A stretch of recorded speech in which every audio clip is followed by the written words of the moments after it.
እዚኣ ኢድ ወታደር ኣይኮነትን። እዚኣ ኢድ ሃዳን እውን ኣይኮነትን። እዚኣ ኢድ ሓውያ። ቅድሚ ቁሩብ ደቓይቕ ዓለም ንጹህ እያ ነይራ።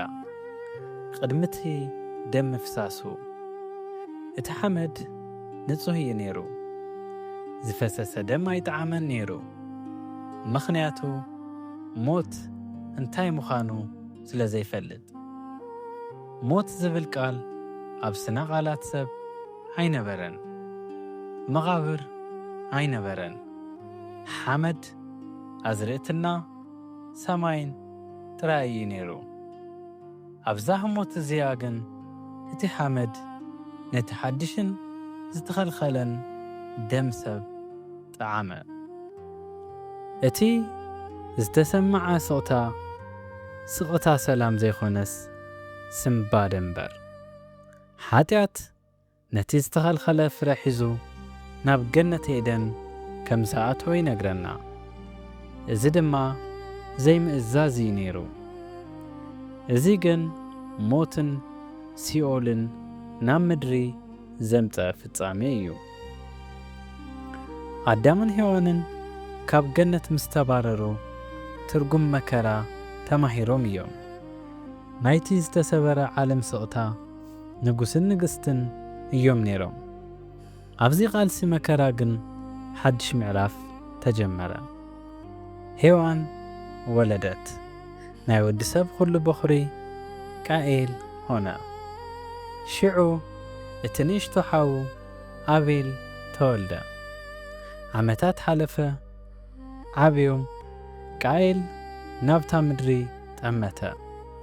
ኣብ ሕርሻ ተጸሚዱ ሓረስታይ ኾነ። ነቲ ዝተረገመ መሬት ኹዒቱ ዘርኢ ክዘርእ ጀመረ። ኣሕምልትን ፍረታትን ኣከበ።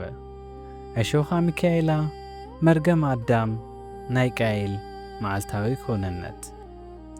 ኣቤል ናብ ሕይወቱ ጠሚቱ ጓሳ ኾነ። ኣብ መጓስኡ ይውዕል ነበረ። ክልቲኦም ድማ ብናቶም መንገዲ ንምድሪ ጽብቕቲ ገበርዋ። ንስኻ ግን ፍልይ ዝበለ ኢኻ። ቃኤል ናይ ሰብ ከተማ እዩ። ኣቤል ናይ እግዚኣብሔር ከተማ እዩ። ኣብ ሓንቲ ፀሓይ ዓበዩ። ካብ ባቦም ኣዳም እውን ተመሳሳሊ ዛንታታት ገነት ሰምዑ። ክልቲኦም ኣብ መንጎ ሰማይን ምድርን ዘሎ ክፍተት ሰፊሕ ምዃኑ ፈለጡ። ክልቲኦም ነዚ ክፍተት ንምድልዳል ገለ ክወሃብ ከም ዘለዎ ይፈልጡ ነይሮም። እቲ ዝኸፈልዎ ድማ መስዋዕቲ እዩ ነይሩ። መዓልቲ መስዋዕቲ በጽሐት። ቃኤል ናብቲ ግራት ጠመተ። ዓወቱ ከም ገጹ ዓብዪ እዩ ነይሩ። እቲ ዝኣከቦ ኣምፂኡ ኣምላኽ እንታይ ከም ዝገበርኹልካ ረአ። ኸመይ ገይረ ነቲ መርገም ከም ዝሰዕርኽዎ ረአይ። መሰውኢ ሰሪሑ ናይ ገዛእ ርእሱ ሓይሊ መሰውኢ ሓወልቲ ይሓንጽ። ኣቤል ናብቲ መንጋ ይጥምት። ናይ ገዛእ ርእሱ ስራሕን ኣይርኢን።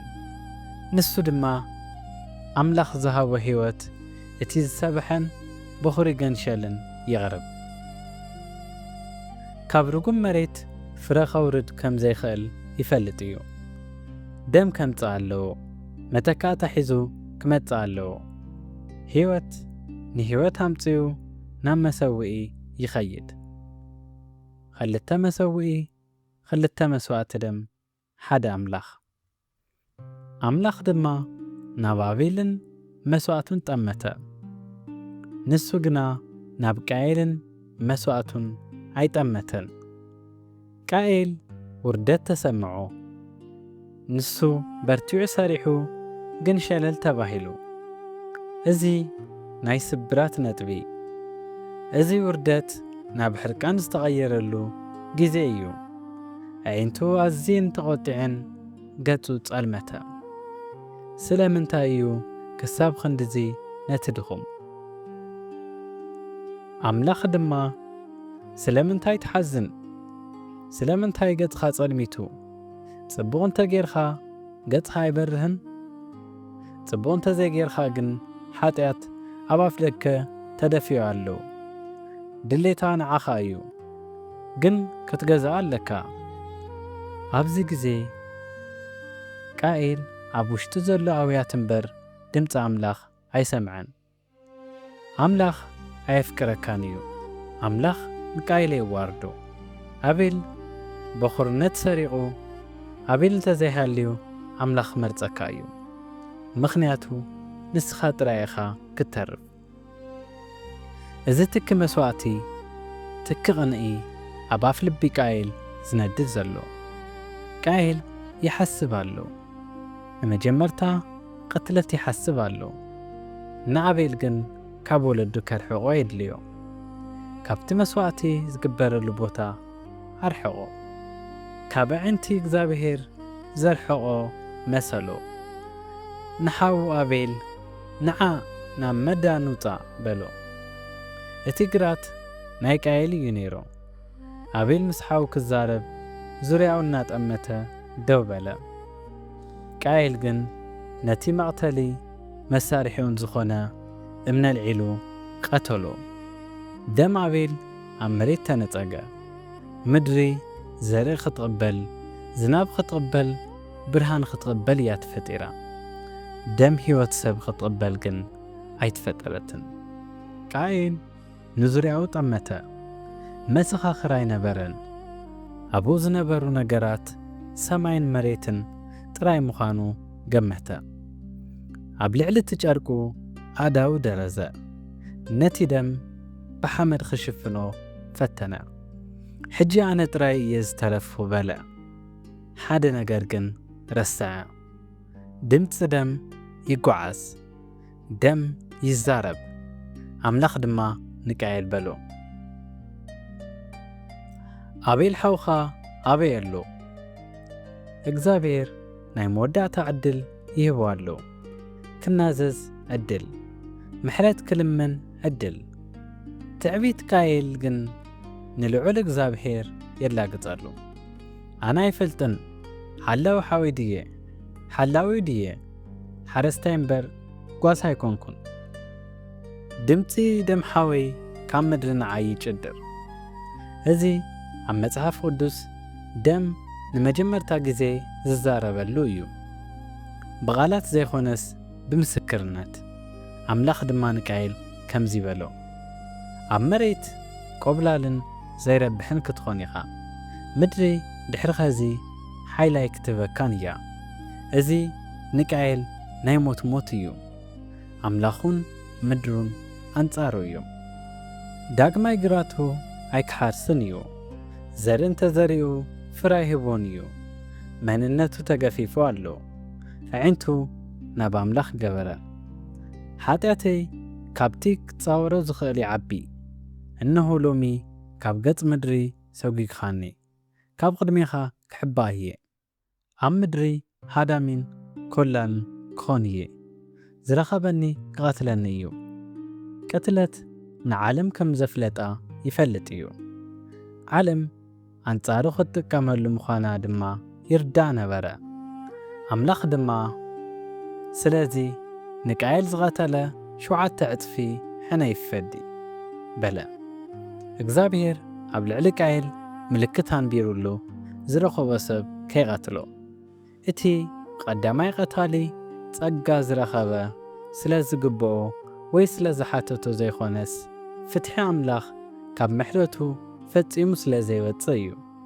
ምልክት ቃኤል ምልክት ሕፍረት ኣይነበረን፣ ምልክት መለኮታዊ ዕቑባ እዩ ነይሩ። ኣምላኽ ነቲ ቐታሊ ንኸይቕተል ምልክት ምግባር ዘድለየሉ ስለምንታይ እዩ? እግዚኣብሔር ሓደ ሰብ ንቃኤል ክቐትል እንተዝፈቅድ ነይሩ ናይ ሕነ መፍዳይ ቁጥዐ ብኡ ንብኡ ምስ ተጀመረ ነይሩ። ደም ኣብ ክንዲ ደም። ዘርኢ ወዲ ሰብ ኣብ ሓደ ወለዶ ነርእሱ ክሳብ ዘጥፍእ፣ እግዚኣብሔር ግን ዘርኢ ወዲ ሰብ ነንሕድሕዱ ከይቀታተል ፍርዱ ኣጊድዎ ነበረ። ኣብዚ ዛንታ ግን ክንርድኦ እንኽእል ምስጢር ኣሎ። መጽሓፍ ቅዱስ ሓደ ዘገርም ነገር ይነግረና። ደም ኣቤል ካብ መሬት ኣወየ ፍትሒ ሕነ መፍዳይ በደል ድሕሪ 1000 ዓመታት ግና ካልእ በኹሪ ወዲ ብፈሪሳውያን ካብታ ከተማ ተወሲዱ በቶም ከመግቦም ዝመጹ ህዝቢ ተወሰደ። ደሙ ግን ኣብ መሬት ምስ ፈሰሰ ሕነ ክፈዲ ኣይወየን ምሕረት ክግበረሉ ለመነ። ኣቦይ ዝገብርዎ ስለ ዘይፈልጡ ይቕረበለሎም። ቃኤል ናብታ ካብ ኤደን ንምብራቕ ትርከብ ምድሪ ኖድ ኸደ። ፍርሒ ንምሕባእ ከተማ ሃነጸ፣ ስልጣኑ ድማ ጀመረ። ሎሚ ኣብ ከተማ ቃኤል ኢና ንነብር ዘለና። ኩላትና ቃኤል ኢና። ኩላትና ንሓውና ብቕኒ ጠሚትናዮ ኢና። ኩላትና ከም ኣቤል ልብና ኣብ ክንዲ ንህቦ ኣዳውናን ንኣምላኽ ኣቕሪብና ኢና። ኩላትና ኣብ ኢድና ክንሓጽቦ ዘይንኽእል ረስሓት ኣሎና። እቲ ብስራት ግን ካብ ደም ኣቤል ዝሐሸ ዝዛረብ ደም ኢየሱስ ሎሚ እውን ኣሎ። ሎሚ እምኒ ቃኤል ኣብ ኢድና ሒዝና ኣለና። ምርጫ ኣለና። እቲ እምኒ ክንድርብዮ ዲና ወይስ ንሓውና ክንቐትለሉ? ስለ ዝተኸታተልኹምና ኣዚና ነመስግን። ቀጻልን ሰርሖም ቪድዮታት ምእንቲ ክበጽሑኹም ሳብስክራይብ ግበሩ።